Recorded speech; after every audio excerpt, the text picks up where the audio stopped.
You're looking good. So listen, wasn't Dave good tonight? It's nice to see him back. He's not in reruns this week, is he? He's back to work. Oh, we're honoured. Anyway, Shut up. He's my boss. Shut up. Anyway, this is the part of the show when after Dave where I have to talk to you a little bit and entice you to come and see our show with my salesmanship skills. Now, before you guys turn up, usually what we do is I have a little conversation with the studio audience to see if there's anyone interesting. And now, apparently tonight... Shut up. Apparently tonight, one of the ladies in the audience is a lesbian. Now, I wanted to talk to her about that, but I'm not allowed to.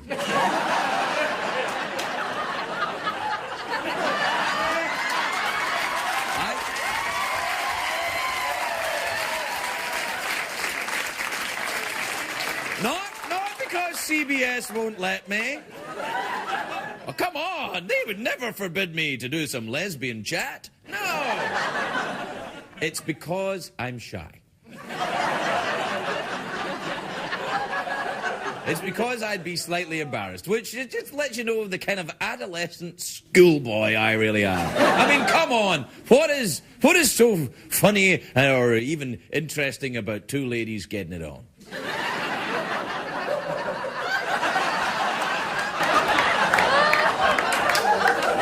Do you know, I've never understood the why it's so great, but it just is.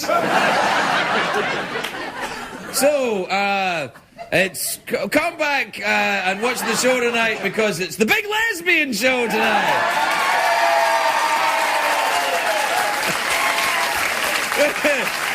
With two of the biggest lesbians in show business.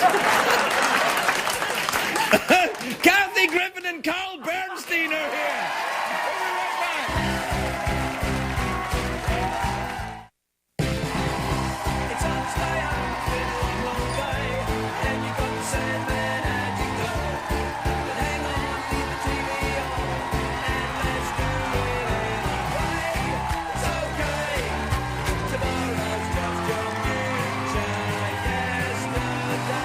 Ladies and gentlemen, Craig Ferguson.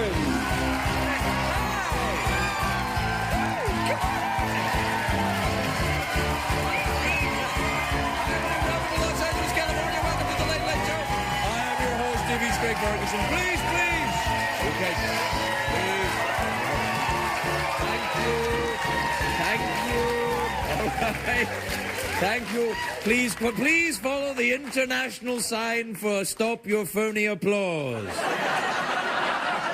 But Craig, isn't that the international sign for I'm a gay pony? It's also that one.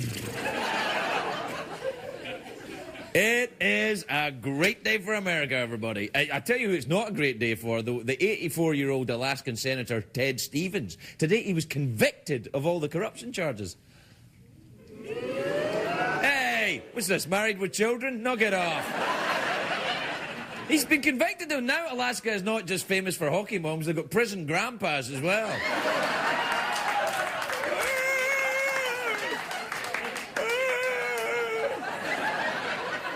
I'm the world's oldest prison bitch. And Saw 5, the movie Saw 5 and High School Musical 3 made a lot of money this weekend, but the parental watchdog groups are very concerned that Saw 5 may inspire copycat violence. They're also worried that High School Musical 3 may inspire copycat jazz hands. I don't know which one. Gay pony? Don't mind if I do. Do you know what? It's not such a great day for John McCain. He's behind in all the polls. He's not letting it get him down to old John. He's all fiery. He's got it going. I love him. Yesterday on Meet the Press, he gave a very strong performance. He was asked about Colin Powell endorsing Barack Obama. Look at this. I'm very, very happy to know that 5 former secretaries of state who I admire enormously, Henry Kissinger, Jim Baker, Larry Eagleburger, Al Haig,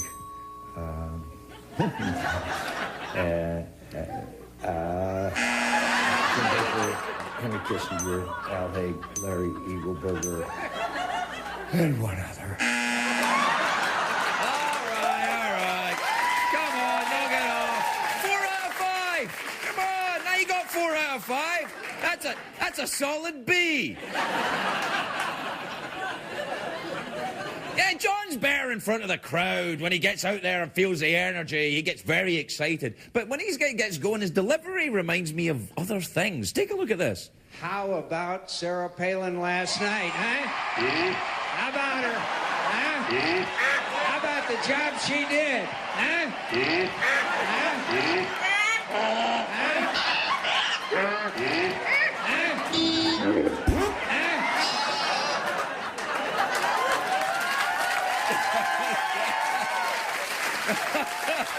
Oh, dear. Oh, well, it made me laugh anyway. Hey, listen, today in Alaska, in the Anchorage Daily News, Alaska's largest newspaper today, guess who they endorsed? Barack Obama. I know. It's kind of like, there it is right there. Hey, knock it off. That's another newspaper Sarah Palin will never read. But see, she's everywhere right now, though, Sarah Palin. Everywhere. There was a strip club in Las Vegas was holding a Sarah Palin lookalike contest. Really, they really had it. The strippers are lining up. You show it. Look, there. Look, that's really it. I know.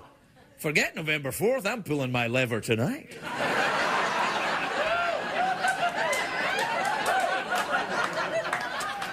I'm kidding. I'm too tired. I wish I'd known about Sarah Palin strippers when I was in Las Vegas. I was there this weekend. I just got back from Vegas this morning. I was doing the stand-up comedy shows. Well, I call them comedy. It's me standing up saying stuff. I was at the MGM Hotel and Casino. It's a hotel and a casino. My Lord. For those of you who are new to America, Las Vegas is in a state called Nevada. Do we have a map of Nevada, do we? There you go. Nevada's right there. You got a dude around Las Vegas. Reno 911 up at the top. It's all around there. There's so much to see. And doing Las Vegas, I love it. There's actual paintings by Picasso. You can go see them. Genuine outfits worn by Liberace. The county jail has the real O.J. Simpson. That's a treat for all the family. Something everybody can enjoy. There you go. Nevada shames California one more time. I love Vegas, but I thought with the economy, I thought the casinos were going to be empty. I thought it wasn't. There were people everywhere. It turns out roulette is less risky than the stock market, apparently. But I was looking at the crowd, and there was something weird about the people. They all had tropical colours and parrot kind of multicolored wigs and stuff. And somebody explained to me they're the parrot heads, the Jimmy Buffett fans. They call themselves the parrot heads. They dress up for his concerts, you know, with the grass skirts and coconut bras. And the women are worse. Everybody's just that. Well, it turns out Jimmy Buffett was also playing at the MGM. He was in the theatre next door. Now, the MGM is the two theatres. It's the super mega dome that seats a zillion people. And then there's an intimate theatre used for puppet shows and close-up magic. You can guess where I was playing. Damn you, Buffett, with your calypso rhythms, your laid-back superstardom. But the parrot heads were tailgating in the parking lot all day. They had the RVs and the limos and shopping carts. I saw some shopping carts there. I think that belongs to the people that come and see me. But the parrot heads do some things right. You know what I saw in the parking lot? There was a pickup truck with a jacuzzi in it. It wasn't plugged in. You have to make your own bubbles, I suppose. What's strange about the parrot head people, though, this was interesting. For people who drink tequila and smoke pot at 9 o'clock in the morning, they were very nice. They were. They're very friendly. They're like, hey! Hey! Look at me, I'm wearing a coconut bra! Well, it turns out they're really just middle-class yuppies looking for a good time. They're optometrists on a day off. They like Jimmy Buffett because his music goes down easy. And it's about fun stuff like drinking and smoking and sailing around. It's like, we're drinking a lot, we're getting kind of fat, but I still look good in my little sailor hat. That's one of his early songs. That's not, I don't know if that's a real... One of his real early songs. That's Sailor Hatville. Anyway, so on Saturday night, there was a problem because there was like a bazillion parrot heads are all there for this Jimmy Buffett show. And, you know, all these people are eating and drinking all day. Let's just say the toilets got a little busy. They all got backed up. It was a disaster. That night, the MGM had the loosest craps in town.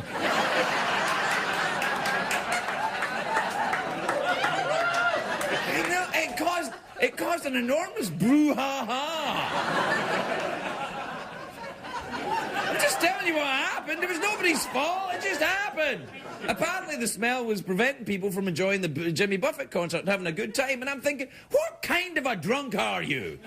You get distracted by a bad smell? Back when I was drinking, you could have put me next to John McCain's diaper genie. I'd have been like,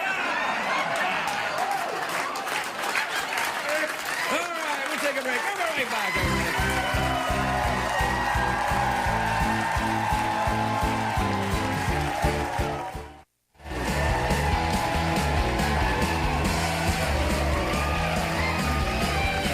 Welcome back, everybody.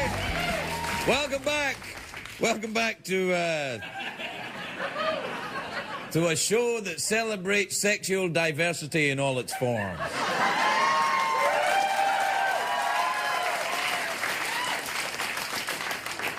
I don't want to single lesbians out as my favourites. That doesn't seem to be right.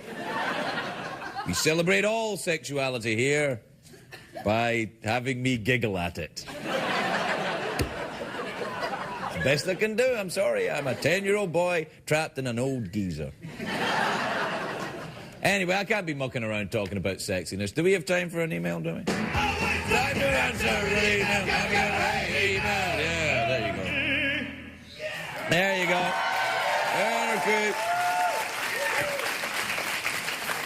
Okay, this is from George or Jorge. I'm not quite sure. George in Denmark, in Copenhagen.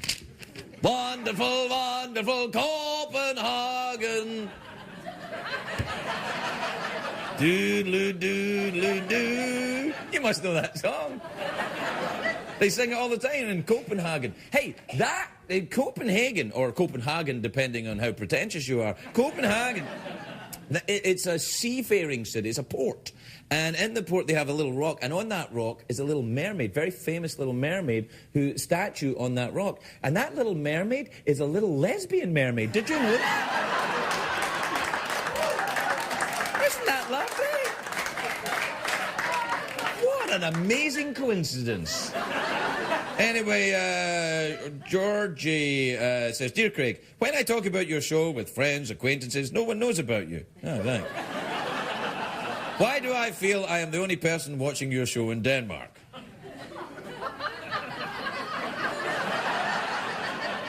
Probably because you are the only person watching your show in Denmark. Try coming to LA, you'll be amongst your friends. This is from Corey in Minnesota Lake in Minnesota, which is handy because Kansas City is in Missouri. Now figure that out. Corey says, what is the point of daylight savings time? I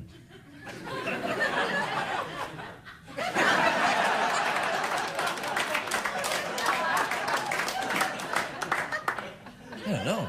I work late night. It's all dark to me. This is from Alexandra in Stockbridge, Massachusetts. I say it like that, Massachusetts. Who was that? It was a Bee Gees song. It was, Massachusetts. They also was like, wonderful, wonderful Copenhagen. Little lesbian here.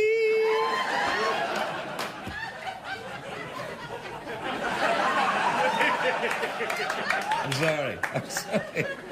I feel such a fool. It's like, don't mention it, and I can't not mention it now. Anyway, Alexandra in Stockbridge, Mass. says, Dear Craig, would you ever consider being a therapist?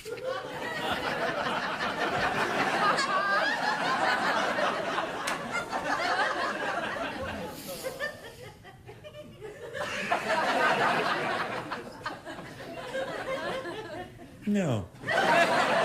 No, I don't think I'd be good at being a therapist because you have to listen. It's like being in a relationship.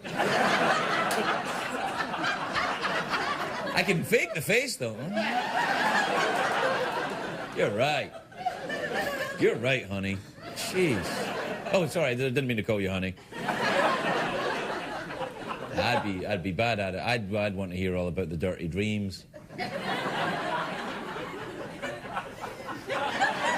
See, I think I would quite like to be a therapist, actually. All right, we'll be right back, everybody. We have to take a break.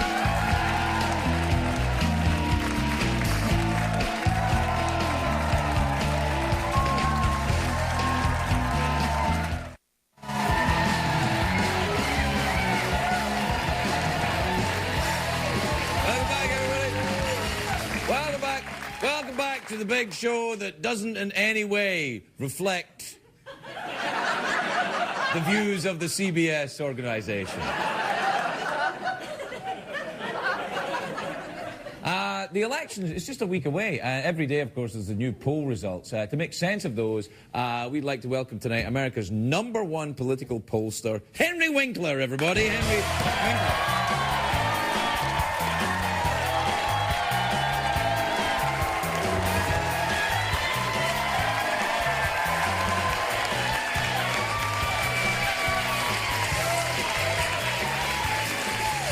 Henry, lovely to see you. I'm so happy to be here. It's very nice to see you. Now, listen, I know you as a successful actor, you're a producer, you're a songwriter, you enjoy Jimmy Buffett's music, but what made you become a political pollster? Well, you know, our political process is a cesspool of special interest money. I just want to grab as much as I can. I always wondered with the pollsters, who do you decide to survey? Oh, well, see, I randomly go through the phone book and then I start calling people the same way you get dates. That's all right, it's true. That's all right. Hey, come on. So what do you do when you call, what do you ask someone when you call them up? What do you do? All right, I start with very simple questions. Okay. Mm-hmm. What are you wearing? How nasty do you want to get? And then I go right for heavy breathing. No. When you do the survey, Henry. Oh, when I'm working. When you're working, yeah. I go straight to the heavy breathing. All right. Now,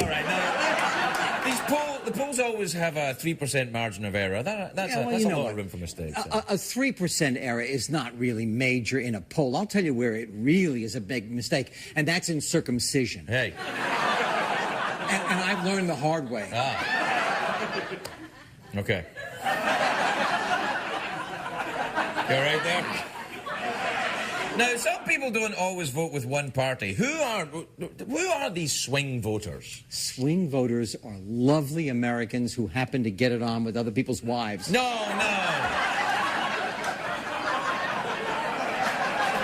What are the pollsters? What do you mean, no? I know. Well, I'm delighted to hear it. Now, what do pollsters like you, what do you do between elections? What do the pollsters do? You know what I do? I do favorability ratings. And I did one on you. Oh, really? You got a perfect 10. That's awesome. Yeah, that was out of 100. Oh. Yeah. Genital herpes got a 16.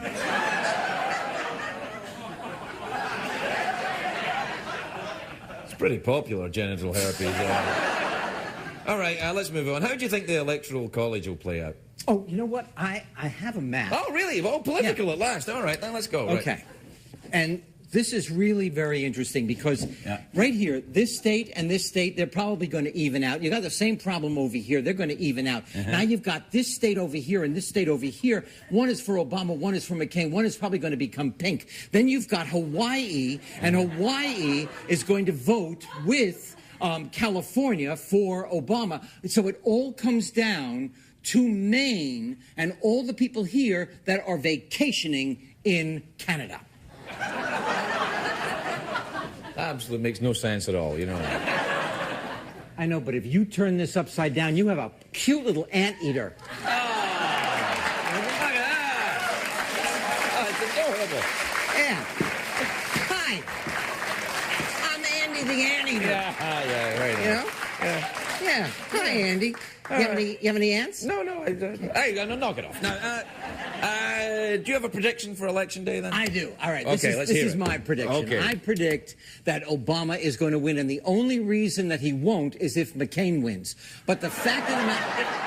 No, but there's a very good possibility that he won't, but he might, and vice versa. So you don't know exactly who's going to win until they win, at which time I will tell you when I know. Henry Winkler, everybody. We're right back.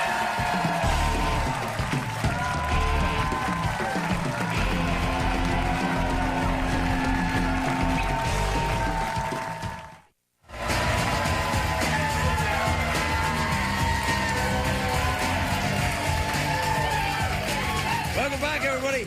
I got a little schmutz on my shoulder, and everyone during the commercial break, they're like, "Quick, get the schmutz off." I'm like, "It's all right." They said, "How did you get there?" I said, "I think I inadvertently brushed past a lesbian."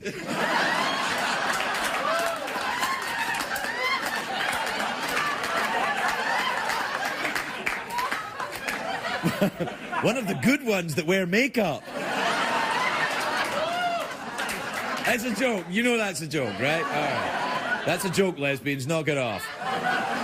All right, my first guest tonight is performing on November the 14th at the Mandalay Bay in Las Vegas, and on December between the 9th and the 12th at the Kodak Theatre. It's right here in LA, isn't it? It's a big giant one. She's very successful now, God bless her. Kathy Griffin, everybody.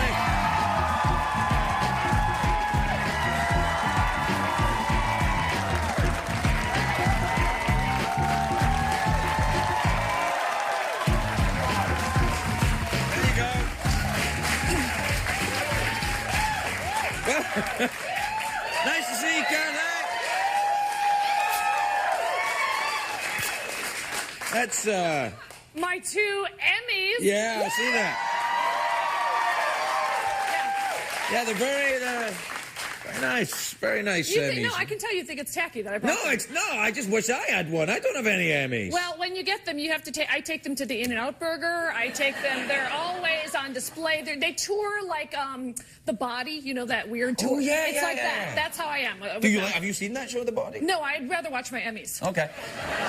Can I pick it up? You can do whatever you want with Well, actually, I gave one to Mariska Hargitay once. Why? You should have kept it. No, they would have known because I'm not in that detective show that she's in. Shoot.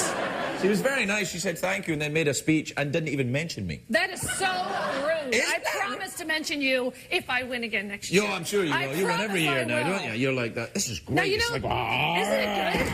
I know. Yeah, and you can impale people. Yeah, it's actually which I know the feeling your people has a history of impaling. Oh, that's what we do. Yeah, exactly. Yeah. Should I put them over here? Whatever you want. I want to put them wherever I will annoy the director most of all. Yeah, where they're in the way. Yeah, there you go. I'll put them about. I move them around my house quite a bit.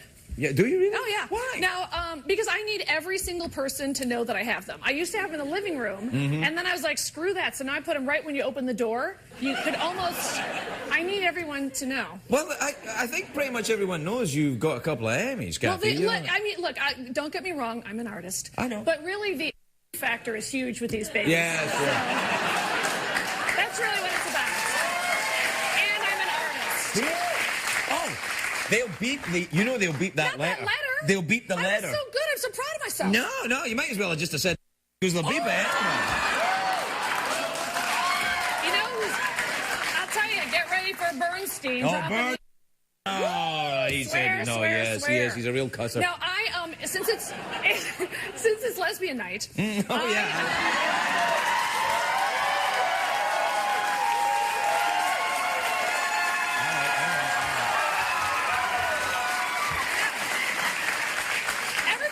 Lesbians, okay? Hey, if you don't like lesbians, go and join Al Qaeda. That's what I say. Exactly. Yeah. You're either with us or exactly. Yeah. So I actually would be a lot more comfortable if Sarah Palin was a lesbian. She might be. Oh, from your mouth to God's ears, because I'll tell you something. You know who could turn this country around in a matter of days is Susie Orman.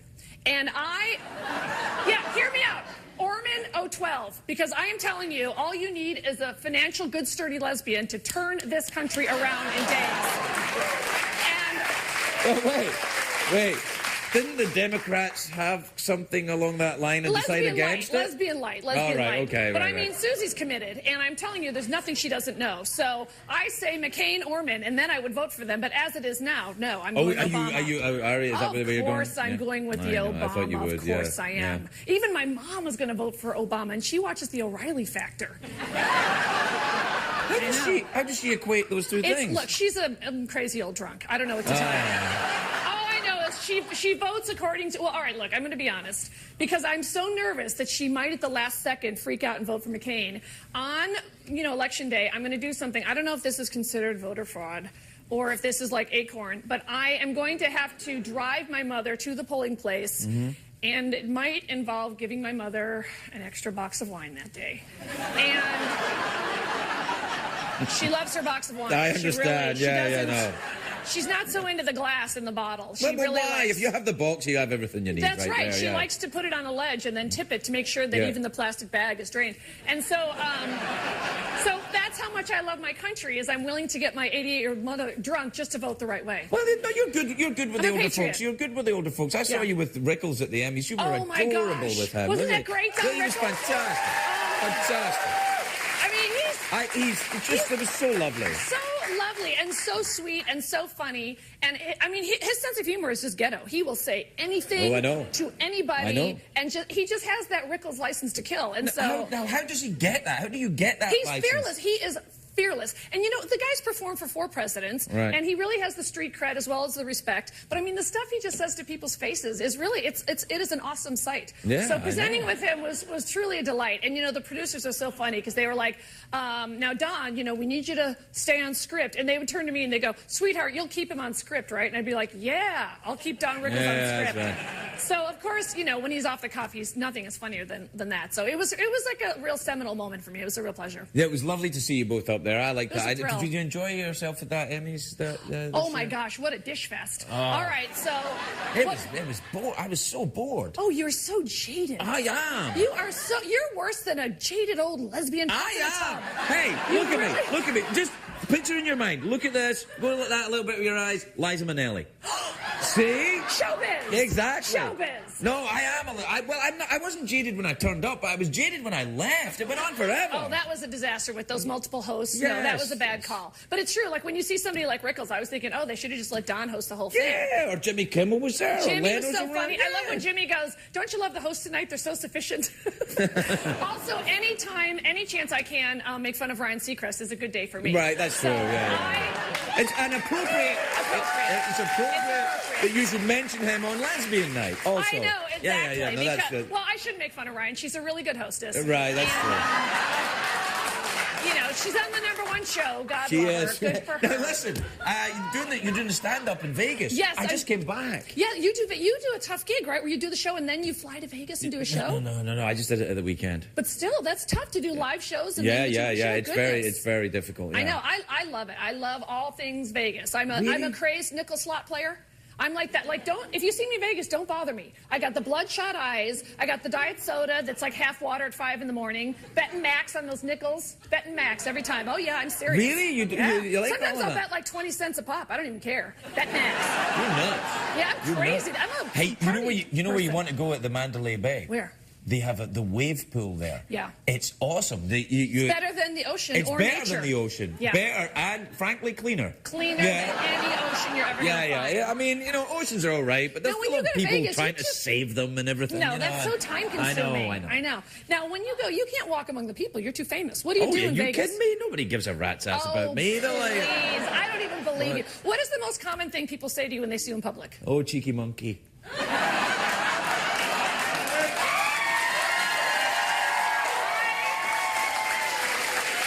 Is that, because you're a very sexy guy, is that code for here's my key? Because that sounds like a code. I really hope not.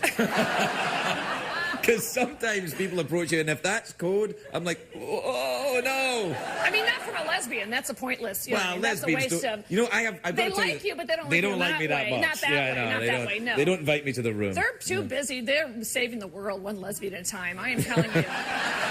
Well, they're up to something that doesn't include me. That's for sure. You're a cheeky monkey. They are too. No, but you're going to do that, and then you're doing the Kodak Theatre here. I know. That's such very a big A-list. deal. And by the way, and this is really pathetic, but first of all, I won 2 Emmys. I don't know if I mentioned that, but in addition to that, I'm also, this is so pathetic, I'm trying to get nominated for a Grammy, and so they started the voting. Yeah, I have a CD. Is that? Oh yeah, there's your CD. And once again, I put it out because I'm an artist, Yeah. but also because I want to go to the Grammys and get a dress. So, are you a Grammy member? That seems like something Sure, you would why do. not? Yeah, I'm part of. They always come to me. Are you lying? Because you look like you're lying. I'm lying. Of course, I'm lying. Well, why can't you be a member of the Grammy Because committee? I only recently became an American. You got to build up to Grammys. Look, we're out of time, Kathy, but there's a Kathy Griffin for the Grammy and the Emmy And and Come the See Me Kodak Live and and Vegas Cheeky Monkey and the whole Cheeky thing. Monkey and all that. Kathy Griffin, everybody.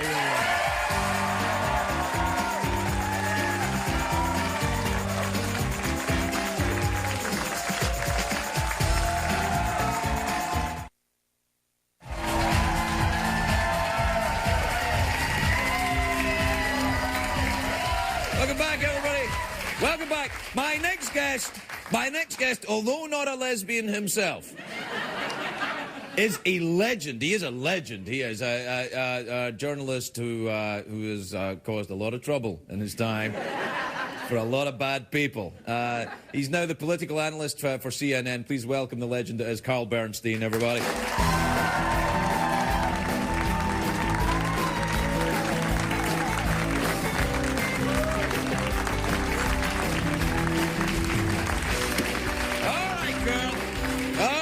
Welcome aboard. How are you? Cheeky monkey? Oh, stop it. I knew you before. Yeah, no, that's what they say to me, cheeky monkey. What did they say to you? Richard Nixon? Come on. That kind of thing.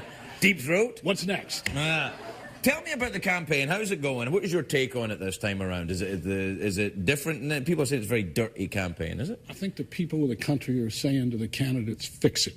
That's the message. Fix it. We want one of you guys to fix what's going on in this country. Yeah. Have you? Well, you were famously for Hillary Clinton. No, I wrote a biography of Hillary Clinton. Well, I mean, there's so more if she was president, though, wouldn't it? It would have, but you do some things for your country. Right. Okay. Now, do you? I don't know. Have you endorsed a candidate this time around? I'm a reporter. I don't endorse candidates. Really? Okay. Right. Okay. Well, let's look at either one of them then. Obama then. Strengths and weaknesses. What have we got here? I think he's run a terrific campaign. Right. I think he's shown the people that he's capable of being president. There were some doubts early on. He was new to the scene.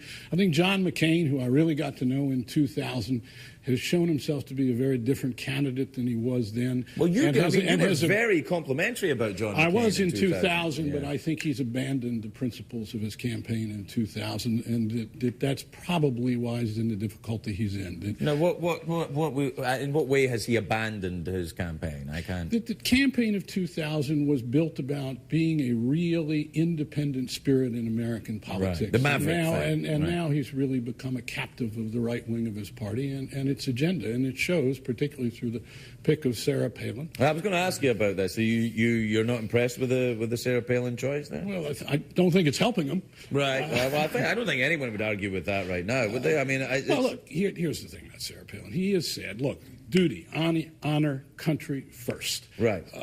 And yet you have to ask yourself, was that really putting your country first to have somebody run as your vice presidential candidate who's manifestly unqualified to be the president of the United States? Is she? I mean, people I say think that. From every, we can only judge by what we see. Right. And on that, I think that most of the people of the country think the evidence is in. And that's what What about Biden? You think he's up to much? Is he?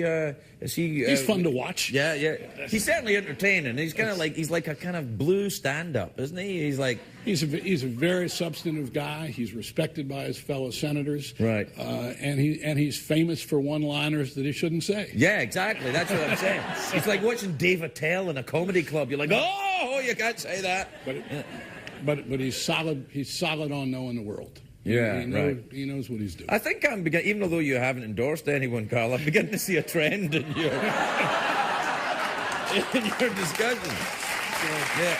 What about, given that, of course, that you yourself are totally neutral in every regard? Absolutely. What about the press coverage? The Republicans are always banging on that the press is anti-McCain. Do you think there's some validity in that? No. I think the same thing Hillary Clinton said, that the press was anti-Hillary early in the campaign. I think that what the press does is it tries to find out who these people are. And in so doing it and looking at their records, when they get skewered, they don't like it. When Obama has, look at the video of the Reverend Wright. That has been the most damaging thing to come out in the campaign, played over and over and over and over. We didn't hear a lot from Republicans then complaining about the press when we played that video over. But there are news outlets. I mean, you get, CNN, actually, I watch CNN and I can see no real bias in that. We're all over the lot. How could you? But I can look at MSNBC and say there's clearly a liberal bias here. You can look at Fox News and say, well, this is, certainly not. It is what nobody it is. here's voting Obama. It's there's definitely Geraldo. Really? Well, there you go, President Obama. But that's the. Should a legitimate news outlet endorse, whether in word or deed, endorse a candidate and still remain a legitimate news outlet? Look, newspapers have editorial pages, which are the opinion of the owners. But the reporters, hopefully, in their reporting, do not express the opinion of the owners. They do their reporting. We all do our reporting. It doesn't mean we don't have our own views. But look, if Obama was to do something hellish, and myself or any other reporter came upon it, we'd sure as hell put it in a paper or put it on the air. The same things I've said about John McCain. Look, I wrote as favorable a piece about him as ever been written. It was. I read it today, actually. Look, it was very he's changed. He's changed. About Obama, we don't know as much. There's no question. We don't know Obama as deeply as we know McCain. He hasn't been around that long. Yeah, exactly. I mean, he's like John McCain's 108 now or something like that. Going on 73. Yeah. And what age is Obama? 23, something like that. Yeah, there's going to be a difference there. I mean, he just got out of college last week, didn't he? But we don't know a lot about him. And at the same time, we have watched him grow through this campaign. We know that he is a really disciplined campaigner. I'm going to talk to you about the campaign. The campaign itself, now here's something that I have noticed. The campaign, both candidates, seem to be physically deteriorating. And more in the case of John than Obama. But they seem to, I mean, this campaign is relentless. These guys are on planes, off planes, making speeches. It's a nightmare. If you were doing this for 2 years and you didn't go to Mandalay Bay, think what it would be like. Yeah, no, it'd be awesome. Like, when do they get to go to the wave pool? That's right. They have to. Yeah, you got to do that. The system is terrible. Our campaigns go on too long. There's another problem with the system, and that is that the candidates are trying to appeal to as many people as possible. So at the beginning, they try to take stands that really don't mean much. Then when they get in trouble, they start tearing the other guy apart. You saw it with Hillary. When she got into trouble, she started tearing Obama apart. You've seen it with McCain. When he got into trouble, he started tearing Obama apart. Obama has had the luxury of, because he has been succeeding, of not having to tear the other guy up, and it's made him look better. Well, we'll see how it goes. It's not long to go now. It's always lovely to talk to you, Carl. Carl Bernstein, everybody. We're right back.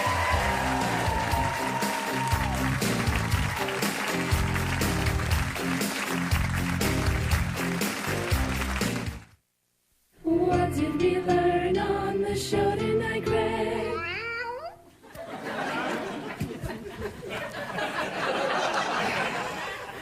Something's been troubling me. I tell you what it is. It's the run-up to the election. There's so much talk about politics on the show. I find myself, every time you have a discussion, you think, oh, people are going to, I'm going one way and I'm trying to endorse a candidate that way, or I'm going another way to endorse a candidate. And I thought, look, why don't I just come flat out and say who I'm in favour of, and then there'll be no discussion about it. So here it is. I'm in favour of lesbians.